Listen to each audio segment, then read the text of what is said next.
সুপ্রিয় দর্শক প্রত্যেককে স্বাগত আমন্ত্রণ জানাচ্ছি বাংলা ভিশনের নিয়মিত আয়োজন সংবাদ পর্যালোচনা বিশ্লেষণ ধর্মীয় অনুষ্ঠান ফ্রন্ট পেজে। সঙ্গে আছি আমি জিয়াউল হক সবুজ। আলোচনার জন্য আজ স্টুডিওতে আমন্ত্রিত হয়েছেন ঢাকা বিশ্ববিদ্যালয়ের পিস অ্যান্ড কনফ্লিক্ট স্টাডিজ ডিপার্টমেন্টের সাবেক chairman professor doctor Sabir Ahmed Chowdhury. আপনাকে আজকের আলোচনায় স্বাগত জানাচ্ছি। দর্শক, আপনারা জানেন ফ্রন্ট পেজ মূলত আমরা দিনের যেসব পত্রপত্রিকা প্রকাশিত হয়ে থাকে সেই সব সংবাদকে আমরা বিশ্লেষণ করে থাকি। তাই আলোচনায় যাওয়ার আগে শুরুতেই দেখে নেব আজকের বিভিন্ন দৈনিকের সংবাদ শিরোনাম। শুরুতেই প্রথম আলোর প্রধান শিরোনাম, টাকা চাওয়ার তদন্ত হবে আন্তর্জাতিক অপরাধ ট্রাইব্যুনাল। জ্বালানি তেল আমদানির উৎস বাড়াতে চায় সরকার, চুক্তির বাইরে ভারত থেকে বাড়তি তেল আনার প্রস্তাব। এবার ট্রাম্পের বিরুদ্ধে পাল্টা হুমকি ইরানের। নারীর ক্ষমতায়ন ছাড়া দেশকে এগিয়ে নেওয়া সম্ভব নয়, ফ্যামিলি কার্ড বিতরণ উদ্বোধন অনুষ্ঠানে জানিয়েছেন প্রধানমন্ত্রী। দৈনিক আমার দেশের প্রধান শিরোনাম, ইরানের প্রতিরোধে দিশেহারা ট্রাম্প, নিজের প্রতি খেয়াল রাখুন যেন নির্মূল না হয়ে যান, মার্কিন প্রেসিডেন্টকে ইরানের হুঁশিয়ারি। ফ্যামিলি কার্ড উদ্বোধনে প্রধানমন্ত্রী, আল্লাহর রহমতে প্রতিশ্রুতি পূরণ করতে পেরেছি। মধ্যপ্রাচ্য সংঘাতে ট্রাম্পের বিরুদ্ধে পুতিনের জয়। দৈনিক ইত্তেফাকের প্রধান শিরোনাম, যুদ্ধের জেরে কিছু ক্ষেত্রে সময় বেশি লাগবে, তবে প্রতিশ্রুতি থেকে বিন্দুমাত্র সরবে না, জানিয়েছেন প্রধানমন্ত্রী।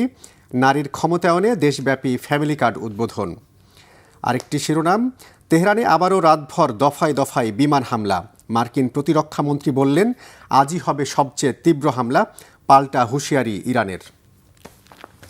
দৈনিক ইনকিলাবের প্রধান শিরোনাম, বহুল প্রত্যাশিত জাতীয় সংসদের প্রথম অধিবেশন শুরু কাল, প্রাণবন্ত সংসদের প্রত্যাশা। সালাফি নামে গোটা বিশ্বে ইহুদিরা মুসলমানদের বিভ্রান্ত করছে। আরেকটি শিরোনাম, ফ্যামিলি কার্ড বিতরণ নিয়ে জনগণকে দেয়া প্রতিশ্রুতির কোনো পরিবর্তন হবে না, জানিয়েছেন প্রধানমন্ত্রী। দৈনিক নয়া দিগন্তের প্রধান শিরোনাম, জুলাই সনদ ও রাষ্ট্রপতির ভাষণ প্রশ্নে উত্তপ্ত হতে পারে সংসদ। কাল বসছে ত্রয়োদশ জাতীয় সংসদের প্রথম অধিবেশন।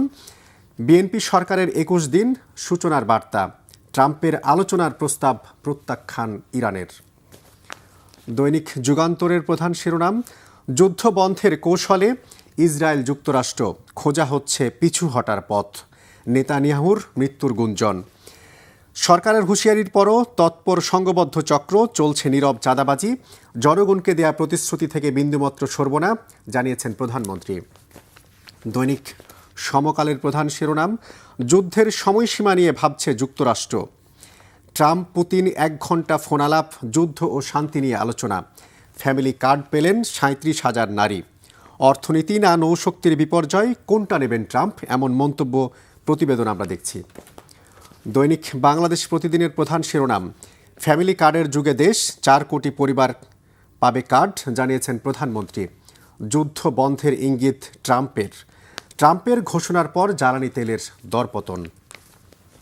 দৈনিক কালের কণ্ঠের প্রধান শিরোনাম, বিমানে 4 ভুয়া পাইলট। আরেকটি শিরোনাম, ফ্যামিলি কার্ড নিয়ে চালু হলো ফ্যামিলি কার্ড। 37,000 নারীর অ্যাকাউন্টে জমা হলো 2,500 টাকা করে।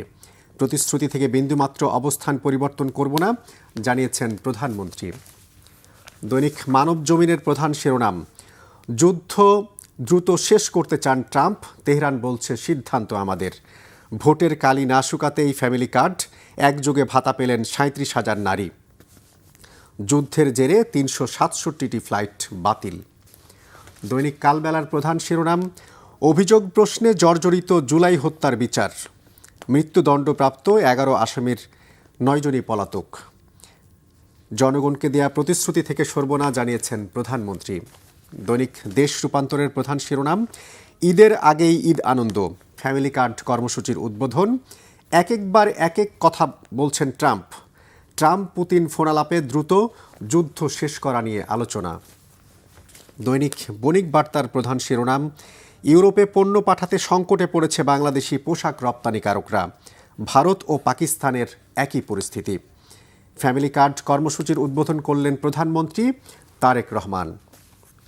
ইংরেজি দৈনিক the Daily Star, their main headlines, no oil through Hormuz if attacks continue.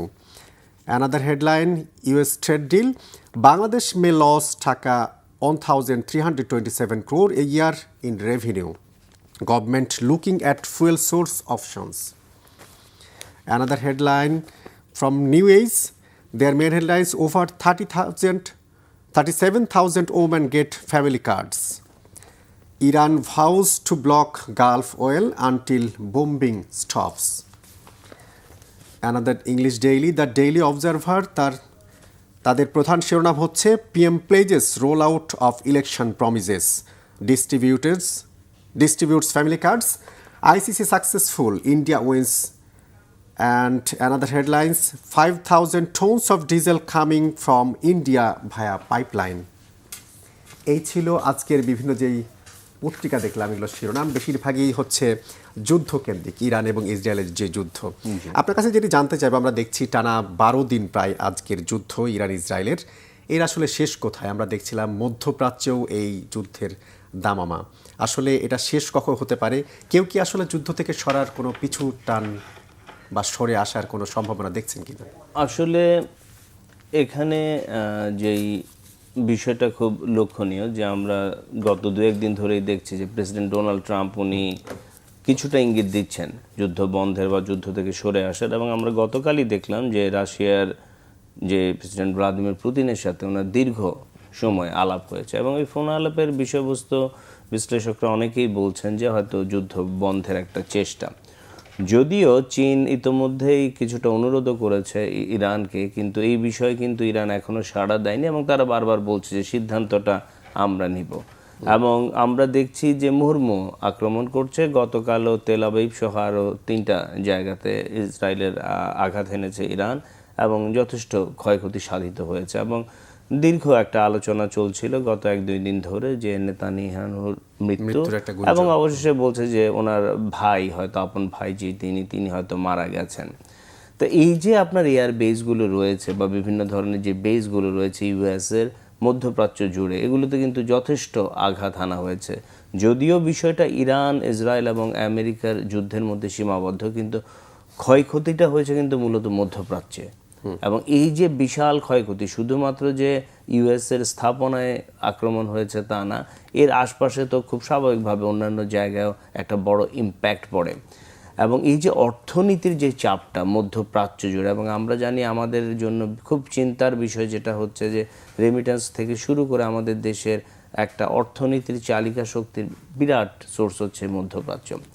এবং সেখানে শ্রমিকদের মধ্যে যে উৎকণ্ঠা এবং তাদের পরিবার যারা দেশে বসবাস করছেন, যদিও সরকার ইতোমধ্যে বিভিন্ন পদক্ষেপ নিয়েছেন এবং তাদের সাথে নিয়মিত যোগাযোগ রাখার চেষ্টা করছেন, তবে এগুলো আরও বেশি মিডিয়া কভারেজ পাওয়া উচিত। কারণ মানুষকে, সেই সাধারণ মানুষ যারা আমাদের দেশে অবস্থান করছে, তাদেরকে সেই বিষয়টা অবগত করা যে সরকার প্রতিনিয়ত যে যোগাযোগে রয়েছেন এবং যারা সেখানে অবস্থান করছেন তাদের নিরাপত্তার বিষয়টা কিন্তু খুব ভালো করে দেখা প্রয়োজন। কারণ এখানে যদি কোনো ধরনের ভয়ভীতি বা সংঘাত তৈরি হয়, সেটার একটা বড় প্রভাব আমাদের সারা দেশ জুড়ে পড়বে। এছাড়াও তেল নিয়ে যে উৎকণ্ঠাটা আমরা প্রতিদিন দীর্ঘ সারি দেখছি, তো সরকার যদিও কিছুটা সামলে নেওয়ার চেষ্টা করছে এবং বারবার বলছে, এটা হয়তো আরও একটু আগে থেকে যদি উদ্যোগটা গ্রহণ করতো যে আমাদের মজুদের যে বিষয়, স্বাভাবিক নিয়মে কিন্তু 4-5 মাসের একটা স্বাভাবিক মজুদ থাকে দেশে, কিন্তু একটা আর্টিফিশিয়াল ক্রাইসিস তৈরি করার অনেকেই চেষ্টা করেছে। আমরা দেখেছি যে কিছু কিছু জায়গায় 10,000 লিটার কেউ কেউ মজুদ করে রেখেছে পানির ট্যাঙ্কে, বা এই ধরনের কিছু ছোট ছোট ঘটনা কিন্তু ঘটছে। তো সুযোগ সন্ধানীরা যাতে এখন সুযোগটা না নিতে পারে, সেই বিষয়ে একটা বড় সিদ্ধান্ত নেওয়া প্রয়োজন। ঈদ সমাগত এবং সেখানে কিন্তু সারা দেশব্যাপী একটা যোগাযোগ ব্যবস্থার উপর একটা চাপ পড়বে। তো সেই ক্ষেত্রে সরকার যদি এখনই আশু পদক্ষেপ না নেয়, তাহলে জনমনে কিন্তু যে ভীতির জায়গাটা সেটা পড়বে এবং সেটা ঠিক হবে না। মানে আমরা দেখলাম যে বলা হচ্ছে সরকার আসলে বিকল্প জ্বালানির একটা সোর্স খোঁজার চেষ্টা করছে। আমরা এর আগেও তো দেখি যে যুদ্ধ হয়েছে, বিভিন্ন সময় মজুদ বাড়ানো বা দেশের যেই সংরক্ষণ ব্যবস্থা গড়ে তোলা কিংবা একে বাড়ানোর, সেই কাজগুলো আগে থেকে করা হয়নি কেন? এই সংকটের সময় এরকম সিদ্ধান্ত নিতে দরকার। এটা আমাদের আসলে সবসময় আমরা এই রিঅ্যাক্টিভ ওয়েতে কাজ করি, আমাদের সরকারগুলো প্রোঅ্যাক্টিভ ওয়েতে মেজার আমাদের প্রায় সকল ক্ষেত্রে নেই বললেই চলে। তা নতুন সরকার গঠিত হয়েছে, তাদের কাছ থেকে তো আমরা বিভিন্ন ধরনের নতুন নতুন ভালো বিষয় দেখছি। তা আমরা আশা করব যে তারা সেই জায়গাটায় এই যে তেলের সরবরাহ থেকে শুরু করে অর্থনৈতিক যে কোনো বিপর্যয়, একটা রেস্কিউ ম্যানেজমেন্ট যে একটা টিম থাকা এবং সেই বিষয়ে হোমওয়ার্ক করে রাখা, বা আমাদের আমদানির কিন্তু অনেক জায়গায় এখন আমরা বাধাগ্রস্ত হচ্ছে। মধ্যপ্রাচ্য থেকে কৃষি এবং কৃষিজাত প্রচুর পণ্যদ্রব্য আমরা আমদানি করে থাকতাম। খুব দ্রুত বিকল্প উৎসগুলো আমাদের সার্চ করা প্রয়োজন। এবং তেলের এখানে যদিও হুরমুজ প্রণালী থেকে ইরান কিছুটা এই ধরনের বলার চেষ্টা করছে যে বাংলাদেশের পতাকাবাহী যে জাহাজগুলো সেগুলোকে তারা হয়তো অতটা এফেক্ট করবে না, কিন্তু সার্বিকভাবে সাপ্লাই চেনে একটা প্রভাব ঝুঁকি তো থেকেই যাবে। তো এই যে এবং আরব রাষ্ট্রগুলোরও কিন্তু আপনার শুধুমাত্র যে তাদের তেলের জায়গাটা না, তাদের খাদ্য সরবরাহেরও সারা পৃথিবী থেকে কিন্তু তারা প্রচুর খাদ্য আমদানি করে থাকে। আর ওখানে আমরা জানি যে ডেজার্ট, এবং সেই ডেজার্টে উৎপাদনশীলতা নেই। তো এই যে সারা বিশ্ব থেকে আমদানিকৃত যে খাদ্য, এটাও কিন্তু হরমুজ প্রণালী দিয়ে যেত। তো সেই জায়গাটাও কিন্তু ধীরে ধীরে একটা ইম্প্যাক্ট পড়ছে, যদিও তাদের কিছুটা মজুদ আছে। যদি যুদ্ধ কোনো কারণে দীর্ঘমেয়াদী হয় এবং হরমুজ প্রণালীতে ইরানের যেই প্রভাবটা রয়েছে সেটা সে বজায় রাখে এবং অন্য কোনো ধরনের সুযোগ না দেয়, তাহলে দ্রব্যমূল্যের ঊর্ধ্বগতি রয়েছে। যদিও ট্রাম্পের তেলের সরবরাহকে নিশ্চিত করার জন্য যে আস্থা সঞ্চারমূলক যে কথাগুলো হয়েছে, তা আমরা দেখেছি যে আন্তর্জাতিক বাজারে তেলের মূল্য একটা সহনশীল পর্যায়ে এসছে। 91.something এখন রয়েছে ব্যারেল প্রতি। তা এই জায়গাটাতে আমাদের কাজ করতে হবে। আমাদের সরকার খুব ভালো উদ্যোগ যেটা নিয়েছে, এখন পর্যন্ত তেলের যে দাম সেটাকে তারা একটা সক্ষমতার মধ্যে এবং আগের মূল্যটাই তারা মোটামুটিভাবে বজায় রাখার চেষ্টা করছে। সাপ্লাইও বাড়িয়েছে। এটা যদি ডিপোগুলো থেকে সেই সাপ্লাইটা বাড়ানো যায় এবং জনগণের মধ্যে আস্থার জায়গাটার উপর আমি খুব বেশি জোর দেব।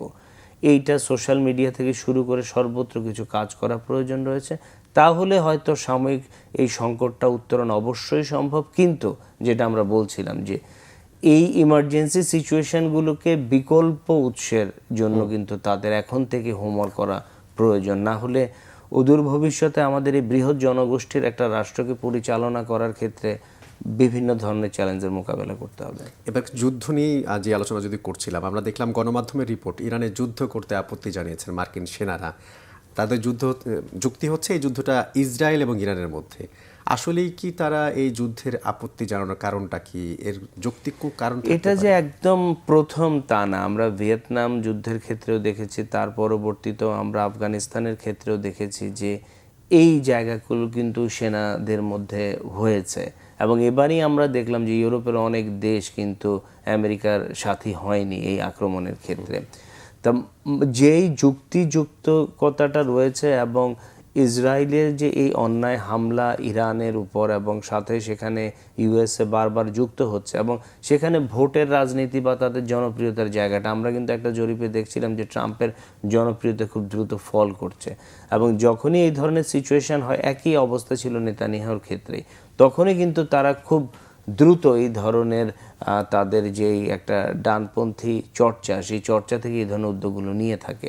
তো এবারও এটার ব্যত্যয় ঘটলো না, কিন্তু পরিসরটা অনেক বড় হয়ে গেছে এবং মুহুর্মুহু আক্রমণ হয়েছে। ইরানের যথেষ্ট ক্ষয়ক্ষতি সাধন করা হয়েছে, যদিও কোনোভাবেই ইসরায়েল এবং ইউএসএ তারা হয়তো এক্সপেক্ট করেনি এই ধরনের সাঁড়াশি আক্রমণ বা প্রতিরোধ ইরান করবে। কিন্তু ট্রাম্প তো প্রতি মুহূর্তেই হুমকি দিয়ে যাচ্ছে যে আরো বড় হুমকি হবে বা আরো বড় হামলা হবে। যুদ্ধের ক্ষেত্রে আসলে এগুলি স্ট্র্যাটেজিক কিছু কথাবার্তা থাকবে। যদি এই অবস্থা হতো তাহলে পুতিনের সাথে হয়তো দীর্ঘ সে আলাপটার প্রয়োজন পড়তো না।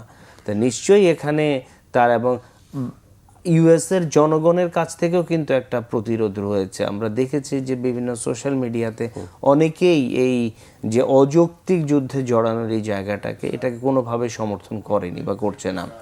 তা ফলে এই সার্বিক প্রভাবগুলোর জায়গাটা কিন্তু দেখার প্রয়োজন রয়েছে। আমরা একটা জিনিস খেয়াল করছিলাম যে কোনো গণমাধ্যমের রিপোর্ট যে নিজেকে হয়তো বিজয়ী ঘোষণা করে ট্রাম্প যুদ্ধ থেকে সরে যেতে পারে।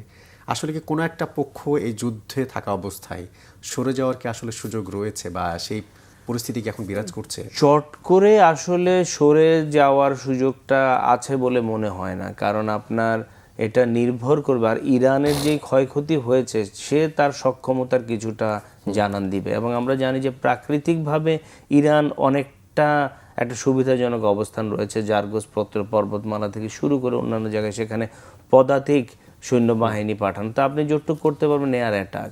তো এই এয়ার অ্যাটাক করে যেই ক্ষতিটা করা হয়েছে ইরানের, সেই পাল্টা ক্ষতিটা কিন্তু এক্সপেক্টেড ছিল না। তো সেই জায়গা থেকেই আমাদের আসলে দেখার প্রয়োজন রয়েছে যে ইরান তাদের এখন অনেকটাই বলা যাচ্ছে যে পরিস্থিতি অনুযায়ী ইরানের কোর্টে যে তারা কোন সিদ্ধান্তটা নেয় এবং কোন পরিস্থিতিতে, তবে মনে হচ্ছে না যে খুব দ্রুত তারা এখান থেকে পিছিয়ে পড়বে। এই যুদ্ধ কি আসলে সহসায় শেষ হওয়ার মতো? আপনার যেহেতু যুদ্ধ কিংবা শান্তি কনফ্লিক্ট নিয়ে আসলে এখনকার যে অবস্থা আমরা দেখছেন, যেই বিষয়টা, এই উত্তেজনাটা তো রয়েছে দীর্ঘ সময় ধরে।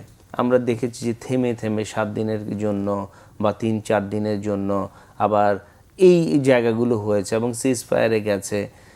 তা এই থেমে থেমে যে যুদ্ধাবস্থা, এটা তো বিরাজ করছে দীর্ঘদিন ধরে, এবারই হয়তো একটু প্রলং হচ্ছে। তো এটা আবার এই জায়গাটায় আবার ইরান চেষ্টা করবে যে তার সক্ষমতাটাকে দ্রুত অর্জন করার জন্য, দ্রুত অর্জন করে সে তো তার যেই দগদগে ঘা এবং তার যেই ধর্মীয় যেই নেতা ছিলেন আয়াতুল্লাহ খোমেনি, ওনার যেই বিষয়টা, মৃত্যুর বিষয়টা আমরা যা জেনেছি মিডিয়াতে, এবং সার্বিক তাদের যে ক্ষয়ক্ষতিটা হয়েছে, ইরান চেষ্টা করবে খুব দ্রুত এটা রিকভার করে আবার পুনরায় তাদের যে ক্ষতিটা সেটা পুষিয়ে নেওয়া যায় কিনা।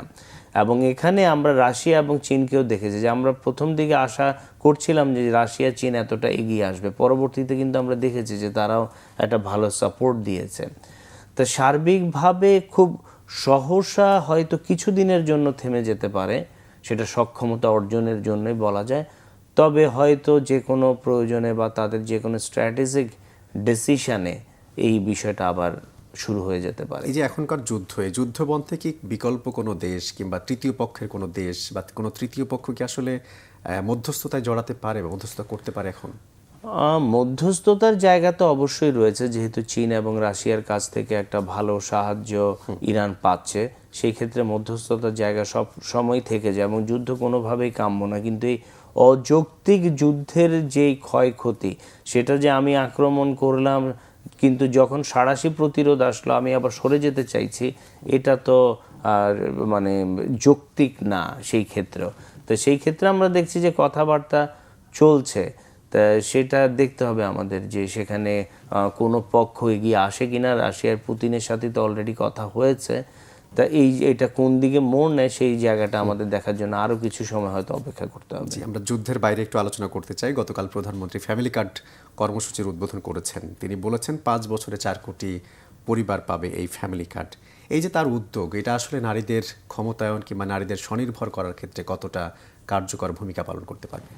এখানে আসলে দেখেন, পরিবার প্রতি একটা নির্দিষ্ট টাকা, যতটুকু শোনা যাচ্ছে 2,500 টাকারে, তো এই দ্রব্যমূল্যের এই বাজারে এটা খুব বিরাট যে অর্থ তা না, কিন্তু এটা কিন্তু একটা খুব ভালো সাপোর্ট, একটা ভালো সাপোর্ট দিচ্ছে এবং আমরা দেখেছি সবাই খুব উচ্ছ্বসিত হয়েছে। এবং সরকার গঠনের এত অল্প সময়ের মধ্যে এই ধরনের উদ্যোগের যে বাস্তবায়নের চেষ্টাটা, যাত্রা শুরু করা এবং সংসদ অধিবেশন বসার আগে, এটা অবশ্যই বলা হচ্ছে ভোটের কালি শুকানোর আগেই, তো এটা অবশ্যই এটা সরকারের জন্য একটা ভালো দিক। কিন্তু এখানে আমাদের সোশ্যাল সেফটি নেটের অনেকগুলো প্রোগ্রাম আগে চালু ছিল, এখন দেখতে হবে ওগুলো সরকার চালু রাখতে চাচ্ছে কিনা, নাকি ওগুলোর বিকল্প হিসেবে এটা নতুন এক ধরনের প্রোগ্রাম হিসেবে চালু করে। এবং অর্থনৈতিক সক্ষমতাটা খুব বেশি প্রয়োজন, কারণ আমাদের ব্যাংকিং সেক্টর থেকে শুরু করে অন্তর্বর্তীকালীন সরকারের সময় বিদেশি বিনিয়োগ থেকে শুরু করে এফডিআই যেগুলো ছিল সব কিন্তু প্রায় বন্ধ হয়ে গেছে। তা সেইখানে সরকার নতুনভাবে কি চালু করতে পারছে এবং অর্থনৈতিক ভারসাম্যতা না এনে তো এই জায়গাগুলোতে যাওয়া যাবে না। সামনে একটা বাজেটের বিষয় রয়েছে, সরকারের বৃহৎ সেই পরিকল্পনা বাস্তবায়নের জন্য রেভিনিউ কালেকশন থেকে শুরু করে সেটার একদম সঠিকভাবে যেই ব্যয় নিশ্চিত করা, ব্যয় সংকোচন করা, এই বিষয়গুলো রয়েছে। তো সেই ক্ষেত্রে আমাদের দেখতে হবে এখানে আসলে জটিলতাটা হয় কি, যে কারা পাচ্ছে। অনেক ক্ষেত্রে আমরা দেখেছি যে সোশ্যাল সেফটি নেটের এই জায়গাটায় যার পাওয়ার কথা না, এই ধরনের বৃহৎ সংখ্যক লোক কিন্তু এই সাপোর্টগুলো পায়, নিজের মত কিংবা নিজের দলের লোক। তো সেটা যদি আসলে যার সত্যিকার অর্থে প্রয়োজন তার হাতে না পৌঁছায়, তাহলে কিন্তু এটা ভালোর চাইতে একটা নেগেটিভ ইম্প্যাক্ট স্থানীয়ভাবে পড়ে যায়। সেই ক্ষেত্রে দেয়া হবে অবশ্যই এটা ভালো উদ্যোগ, কিন্তু যার পাওয়ার কথা সেই যাতে এই সুযোগটা পায় এবং অন্যরা যাতে কোনোভাবে বঞ্চিত না হয় এই বিষয়টা দেখা প্রয়োজন রয়েছে। আপনি তো জানেন যে কালকে যেই ত্রয়োদশ জাতীয় সংসদের প্রথম অধিবেশন বসতে যাচ্ছে, অনেকেই বলছেন যে জুলাই সনদ কিংবা রাষ্ট্রপতির ভাষণকে ঘিরে পার্লামেন্ট হয়তো উত্তপ্ত হতে পারে। আপনি আসলে কিভাবে দেখছেন এই যে সংসদ নতুন বসতে যাচ্ছে, অনেকেই যারা একেবারে নতুন মুখ, প্রায় 200-র বেশি এমপি রয়েছেন নতুন মুখ, এই যে সংসদ এটা আসলে কেমন হতে যাচ্ছে? এখানে আসলে একটা মিশ্র অনুভূতি বোধহয় আমাদের বা দৃশ্য হয়তো আমাদের অপেক্ষা করছে বা আমরা দেখতে পাবো, কিন্তু এখানে মূল জায়গাটা যেটা বোঝা প্রয়োজন আমাদের সকলের জন্য, বিশেষ করে জামাতে ইসলামী সহ অন্যান্য যেই দলগুলো হয়তো বিরোধী দলের আসনে বসতে যাচ্ছে, যে দেশের সার্বিকভাবে আন্তর্জাতিকভাবে আমরা প্রচণ্ড একটা চাপ এই যুদ্ধের কারণে আমরা ফিল করছি। একই সাথে দেশের সার্বিক অর্থনৈতিক পরিস্থিতি ভালো না। এছাড়াও দেশীয় আন্তর্জাতিক বিভিন্ন ধরনের চাপ এবং বিভিন্ন ধরনের কাজ তো সেখানে থাকেই। তো এই ক্ষেত্রে সরকারের স্ট্যাবিলিটিটা খুব প্রয়োজন। আমরা যদি খুব চাপাচাপি করি এবং নিজেদের মধ্যে এই দূরত্বগুলো এখন তৈরি করি, তাহলে সরকারের জন্য সামাল দেওয়াটা খুব দুষ্কর হবে। তো এটা এখন সেই পরিস্থিতি না। অবশ্যই সংস্কারের বিষয়গুলো ছিল, বিএনপি তো বারবার বলে এসছে যে তারা নোট অফ ডিসেন্ট দেয়নি যে জায়গাগুলোতে, এগুলো তারা ধীরে ধীরে সেগুলোতে বাস্তবায়ন করবে, সেটার জন্য কিছুটা সময় প্রয়োজন। আবার আপনি বাস্তবায়নের নামে শুধুমাত্র ঘোষণা দিলেন, কিন্তু ইন রিয়েল সেন্স এগুলো ফাংশনিংয়ে গেল না, ব্যুরোক্রেটিক বিভিন্ন বেড়াজালে আটকে গেল, তাহলে কিন্তু এটার কোনো অর্থ নেই। কারণ যেই লক্ষ্যে গণভোটটা হলো সেই গণভোটের যদি রায় প্রতিফলন না হয়, রাইট, তো সেই জায়গাটা নিয়ে কাজ করতে হবে, জেনে বুঝে দেশের মানুষের জন্য সত্যিকার অর্থে যেগুলো প্রয়োজন, যেগুলো ইন দ্য লং রান কোনো নেগেটিভ ইম্প্যাক্ট আনবে না, সেই জায়গাগুলোতেই ধীরে ধীরে কাজ করা প্রয়োজন। এবং সবাই মিলেমিশে যদি সংসদটাকে প্রাণবন্ত করা, অবশ্যই গঠনমূলক সমালোচনার প্রয়োজন রয়েছে যে জায়গাগুলোতে সরকার ভুল সিদ্ধান্ত নিয়েছে। এবং আমরা দেখছিলাম যে আমাদের ইসলামী থেকে একটা সময় বলা হচ্ছিল ছায়া সরকার, তো সেই ধরনের শ্যাডো গভর্নমেন্ট, এই পর্যায়গুলো অবশ্যই ঠিক রয়েছে। কিছু আলাপ আলোচনা তো হবেই, কিন্তু সেই আলাপ আলোচনা যাতে এমন কোনো পরিস্থিতিতে না চলে যায় যেটা দেশের সার্বিক উন্নয়নের ক্ষেত্রে একটা বাধা হয়ে দাঁড়াবে, সেটা সেই চাপ নেওয়ার মতো রাষ্ট্র এখন সেই অবস্থায় নেই। তা জুলাই সেই অন্তর্বর্তীকালীন সরকারের সময় অনেকগুলো সীমাবদ্ধতা ছিল। আমরা নতুন একটা সরকার পেয়েছি, এদেরকে কাজ করতে দেওয়া উচিত, এদের যে সক্ষমতার জায়গা এখানে সবারই সাহায্য করা উচিত, কারণ দিন শেষে দেশটা আমাদের সকলের, সেই দিকটা লক্ষ্য রেখে হয় আমাদের অবশ্যই কাজ করতে হবে। আপনি যে অর্থনৈতিক পরিস্থিতির কথা বলছিলেন বা একটা সংকটময় পরিস্থিতি, এই পরিস্থিতিতে সংসদে যে বিরোধী দল যাচ্ছে জামাত বা এনসিপি, তাদের ভূমিকাটা কেমন হওয়া উচিত? এখানে তারা কিন্তু খুব ভালোভাবেই অবগত যে অর্থনৈতিক পরিস্থিতির জন্য তো বর্তমান সরকার দায়ী না। এখানে বিগত রেজিমের বেশ কিছু ভুল সিদ্ধান্ত, তারপর অন্তর্বর্তীকালীন সরকারের প্রতি বিজনেস কমিউনিটির আস্থাহীনতা, এফডিআই বন্ধ হয়ে যাওয়া, বিনিয়োগের জায়গাগুলো সেইভাবে সচল না থাকা এবং আইএমএফের থেকে শুরু করে অনেকের লোন দেওয়া বন্ধ করে দেওয়া, আমাদের ব্যাংকিং সেক্টরের একটা বিরাট বিপর্যয়, এস আলম কেন্দ্রিক যে জায়গাটা রয়েছে, এবং এখনও কিন্তু যেই এমপ্লয়িরা রয়েছে, যেই ক্লায়েন্টরা রয়েছে, তারা ঝুঁকির মধ্যে রয়েছে এবং চিন্তার মধ্যে রয়েছে। সরকারের প্রয়োজন খুব দ্রুত সেই জায়গাগুলোতে। আমরা খুব সম্প্রতি দেখলাম যে 4টা ব্যাংকে আরও নতুন পর্যবেক্ষক দেওয়া হয়েছে। কিছু ব্যাংক মার্জ করার একটা সিদ্ধান্ত ছিল, এটা কতটা সঠিক হবে সেটা চুলচেরা বিশ্লেষণ করে কিন্তু কাজ শুরু করা প্রয়োজন। অর্থনীতির চাকাকে সচল করতে না পারলে সরকারের যে বৃহৎ পরিকল্পনা এবং দেশবাসীর জন্য উন্নয়নমূলক যে চিন্তা ভাবনা, সেগুলো কোনোটাই কিন্তু বাস্তবায়ন করা সম্ভব হবে না। তা অনেক যোগ্য লোকই এখানে আছেন, যদিও বাংলাদেশ ব্যাংকের যিনি গভর্নর নিয়োগ দেওয়া হয়েছে এটা নিয়ে কিছু আলোচনা হয়েছে, আরও কিছু কিছু নিয়োগে আমরা দেখছি আলোচনা হচ্ছে। তো এই জায়গায় সরকারকে আসলে এমন বিতর্কিত কাউকে নিয়ে আসা ঠিক হবে না। অনেকেই রয়েছে তাদের যেই ফিলোসফি, রাজনৈতিক ফিলোসফি, সেটায় বিশ্বাস করেন, সেখানে সঠিক এবং দুর্নীতিমুক্ত, যাদের ট্র্যাক রেকর্ডটা খুব ভালো এবং সত্যিকার অর্থে দক্ষতা সম্পন্ন, এই ধরনের লোকদেরকেই সুযোগ দেওয়া উচিত।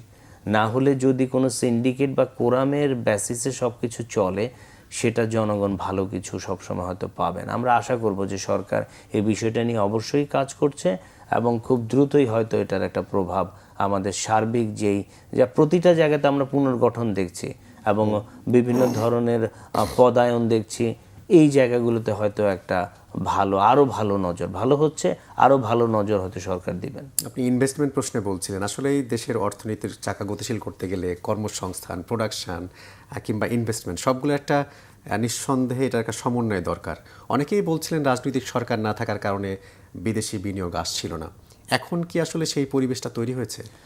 সম্পূর্ণভাবে তৈরি হয়েছে সেটা বলবো না, তবে অবশ্যই আশার আলো তো সঞ্চার হচ্ছে। শেয়ার বাজারের একটা স্থিতি আসছে এবং আমরা নতুন নতুন কিছু পদক্ষেপ সরকার নিবে, আমরা সেটা শুনছি।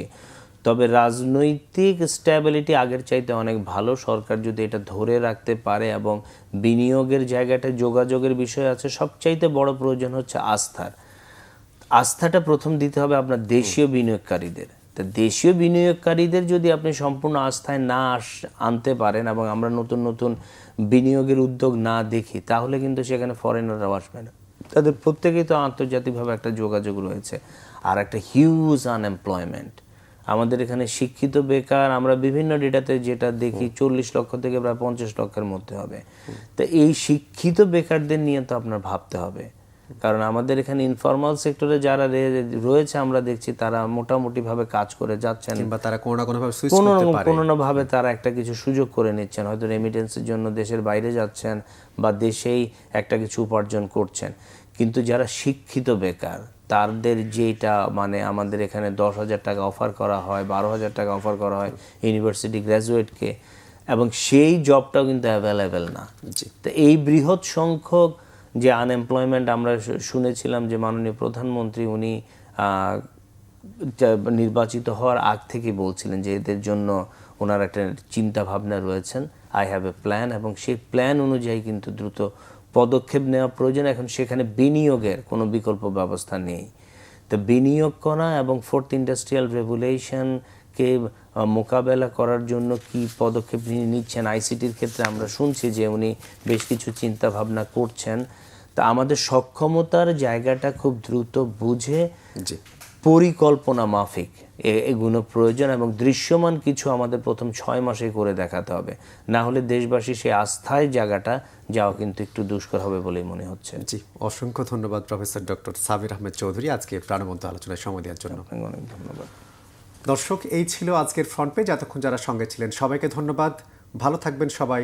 শুভ সকাল।